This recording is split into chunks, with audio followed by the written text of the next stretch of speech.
Hey guys and gals, it's Mike White with 143 Vinyl. So I'm going to make a quick video about how to check if an image is quality or not. So you've probably all heard me talk about pixels. I'm always concerned about the pixel dimensions. And I'll just remind you about that real quick because I can't help myself.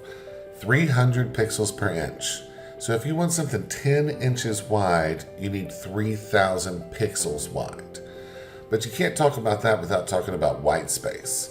So if an image has white space around it, then it's not going to be the quality that you want it to be. Well, that's not true.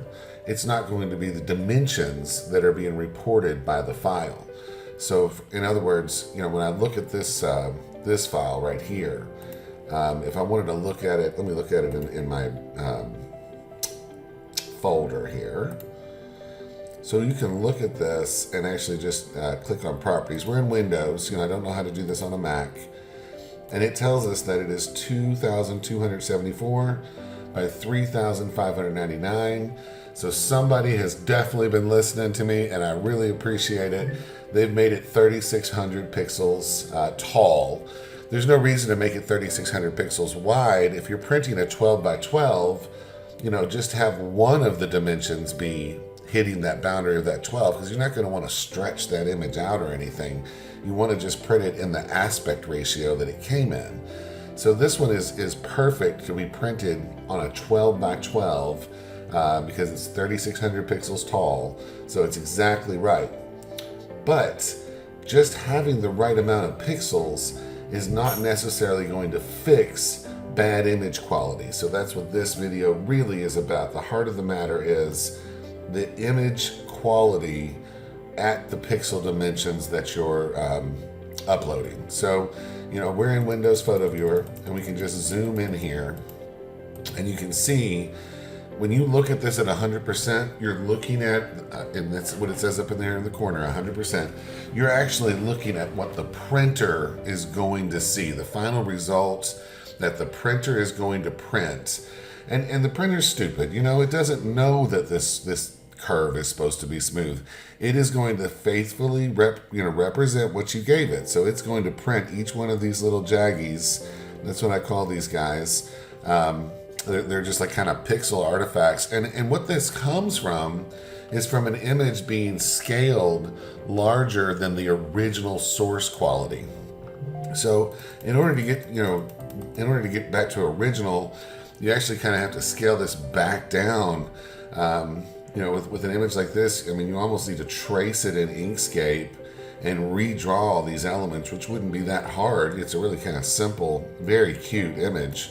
I'm just going to show you another way to check things. So hang on. Another way to check to see if your image is good quality. So again, I don't know how this works on a Mac. We're in Windows. I'm using Google Chrome. If you take an image, any image, and you just drag it into the browser, you'll get this little copy, symbol. I guess anywhere, you just drag it anywhere, you get this little copy. And when you do that, it just opens it in your browser. So that's another way to check. So, and here's the thing, is your screen is displaying things at 72 pixels per inch. So you're not seeing, when you look at this, you're seeing the quality that it's displayed on the screen. And it's actually, the browser zoomed things out, so it's just showing you the full image. That's the default for Google Chrome, and that's why I'm showing you this. If you just click once, you get this little plus magnifying icon. It will then zoom to the exact size, so that's back to that 100% size, and that should match up pretty closely with what I was showing you in Windows Photo Viewer. That's 100% size, so you're actually looking at it full size in the browser now, and you can then see the quality. So what do you do, when your image is like this? You've got two options. I'm a two-trick pony. That's all I got. You can actually take it and put it into Gigapixel AI, which is a pretty wonderful program, and it actually will fix these things up and do quite a good job. I'm very impressed with this program, very in love with it. Before it came into my life, I don't know what I did, but you just drag this in here and it does the work for you. You've got a few settings. You've got standard, you've got art and CG, low res, very compressed. I think those are pretty self-explanatory. and it's upscaling the image. So it's actually got the image, I've got it set to 6x. So it has taken this 2274 by 3599 and it's made it 13,644, which is massive. There's no need to ever have something be that big. So it's supposed to be an AI. Well, you know, everything's just an algorithm. It's not actually smart. So what it's done is it has also, just like the printer would, tried to redraw the image. That's the nice thing about it, though, is it redraws the image. It's not like Photoshop or anything else that you might scale up in. When you're doing that, you're just taking the pixels and blowing them up, and they're not going to look good. You're basically just spacing them out and fuzzing everything. Everything will look fuzzy when you upscale in something like Photoshop. And Photoshop does the best job in the industry at doing that, but it's still not like what Gigapixel does. Gigapixel actually redraws the image. So it's redrawn this image and made it larger, but we still have that stair step. We still have those jaggies going up. I mean, it's just redrawn the jaggies. Then it's tried to make things look good, but it's, you know, problematic. So here's what we have to do.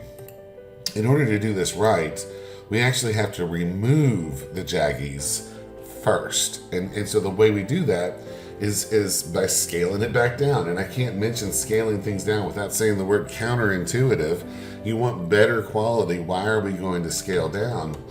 Well, you know, we see those jaggies at 100%, so we have to scale it down. So we're going to take that image size. You want to make sure you have resample checked on. You know, convert to pixels here so that you're seeing it in pixels. And you get this little preview window so you can see your jaggies, you know, in real time as you're doing this. So I just usually kind of go in half. So I'll go 1100 and I'll see if I've got jaggies, and yep, I do. You know, this thing's been blown up by somebody. I mean, even artwork that you buy from Etsy or other places, I often find these kind of artifacts from the upscaling. I mean, it's just a common disease throughout the community. All right, so now we'll go 750. So I didn't go quite in half there, and you can still see them. So it's still been blown up even larger than that. You know, at 600, they're really starting to get unnoticeable. And there's some point where you just can't keep going. You know, you've got to just decide, okay, well, that's close enough. Those jaggies are a lot smaller now. Maybe Gigapixel won't recognize them at this size. And so now we're looking at this at 100%. And I mean, I don't know how well it'll translate on the video, but I can still see in some areas around the nose here and around the top of the head, I still see those jaggies, you know, and I'm just gonna, you know, I've made it so small, you know, Gigapixel can only go 6x. So I've gone down to 600 and we're gonna go back up to 3600 when we upscale. So what you've got to do is actually export this. And I've found that Gigapixel can't, you know, it kind of has a little memory. So you either have to close out of the application or you just have to save it and put a 2. I'm actually going to put 600 here. And that'll make the program realize that there's another size being presented to it. A different image, not another size, a different image. That's what it'll realize. So I'm going to go ahead and close that without saving. And then we'll just browse. And I'm going to pop this 600 pixel image in.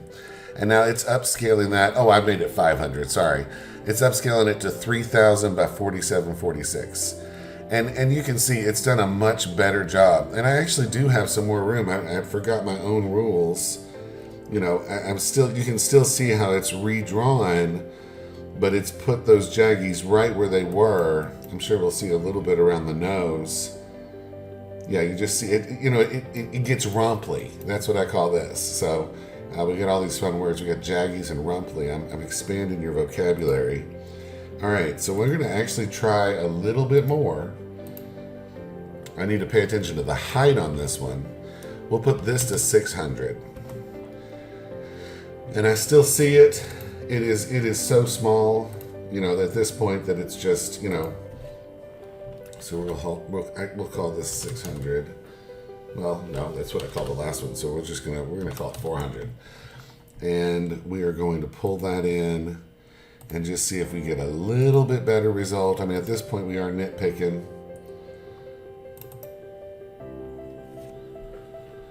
and it is better. And it's given me a 3600 pixel image. And I'll just mention that the problem with Gigapixel, I mean, it does a great job. I'm not criticizing the application. I'm in awe of it.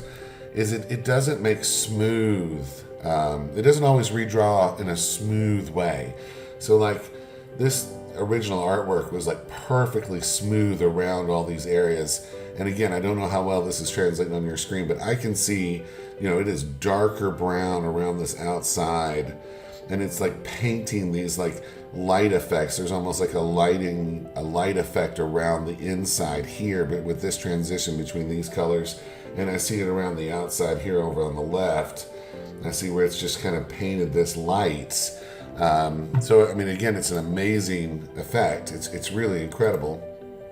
And we'll just do a quick comparison on that and take a look at the differences between our original and the Gigapixel version. So let's just do that real quick. So just one more reminder of what it was. That's what it was. And then we're going to look at the Gigapixel, and we're going to go in to 100%. And you can see it's so much better. We're giving that printer a lot better information. And there's a few other issues with this image. I mean, there's, and Gigapixel has just accentuated them, unfortunately. And this is where you as the designer just have to make some decisions. It's got these outlines around the words. I don't know if you can see that, but it's kind of put around the letters, these little outlines. And those are the kind of artifacts. And you see those same artifacts here. And I'll show you where those come from. So if you have, let's look back at our original. So you can see them, and they're faint, but you see that little white line. And that's usually a result of having poorly chopped it off the background. Somebody's done a pretty good job, but it's not perfect. And so, how do you fix that? So let's just revert this file. So we're going to revert, and that's just giving us back to our original. And then what we do here is we just do a new layer, and you drag it below, and then you grab your paint bucket and you drop black behind it, and then you can see the problem, okay? And so now we just control click this layer. So control clicking it just selects everything on that layer, and it goes all the way around. And so now what we do is we do select, modify, and we're just going to contract. And I'm just going to try contracting by 3 pixels. So this is all relative to the size of the document. If you're working with something that's 600 pixels wide, 3 pixels is a lot. Well, this one is like 3,600 pixels tall. 3 pixels isn't that much. It's just a hairline, So we'll just hit OK on that. And then we want to invert. So we want to actually just hit Control-Shift-I. And if you can't remember that, you just go up here, select inverse, okay? And then we're going to select the layer that has the artwork on it, and we're just going to hit delete. And what that should have done is removed, just to cut that hairline all the way around the image. And now you can see that it has indeed done that. Now it's had some problems, and so I can see a little bit of problem right here on the left side of this P, and a little bit of problem where it was connected here on the Y, and just a few little specks around this P. The ears look good, but I can see where it didn't do its job right at the edge of the canvas. So no problem. All right, so we're just going to Control-Z that and step back. And then we're just going to do image, canvas size.